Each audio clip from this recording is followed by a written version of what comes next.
আছে, ফ্রি হয়ে কল দিও। আচ্ছা ঠিক আছে। নেক্সট টাইম তোমার কোনো ফোন আসলে ফোনটা রিসিভ করবে, আমাকে ভয় পাওয়ার কোনো কারণ নেই। তা অবশ্য ঠিক বলেছো। আচ্ছা ঠিক আছে, চলো।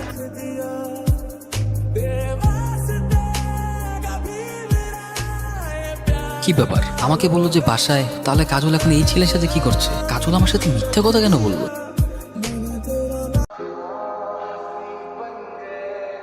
কি বলবা তাড়াতাড়ি বলো। আর তুমি কি করে জানলে যে আমার বাবা বাসায় নেই? কারণ আমি তোমার বাবাকে বাসা থেকে বের হতে দেখছি, সেজন্যই আসতে বলছি। শাকিল, তোমাকে একটা কথা বলি, হুটহাট করে আমাকে এভাবে ডাকবা না। অলরেডি অনেক সন্ধ্যা হয়ে গেছে, আমাকে বাসা থেকে বের হতে নিষেধ করছে। বাবা যদি জানতে পারে কি হবে তুমি জানো? সমস্যা নাই, আজকের পর থেকে আর ডাকবো না। চিন্তা করো না, আজকেই আমাদের শেষ দিন।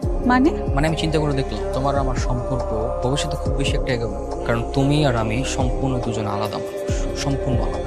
তার মানে কি তুমি আমার সাথে ব্রেকআপ করতে চাচ্ছ? মনে করো অনেকটা সেরকমই। কেন, নতুন কেউ এসেছে? নতুন কেউ তো ঠিকই আসছে, তবে সেটা কার জীবনে সেটা হচ্ছে আসল কথা। কি বলতে চাচ্ছ তুমি? তোমার বাবার সাথে আজকে দেখা হয়েছিল, সে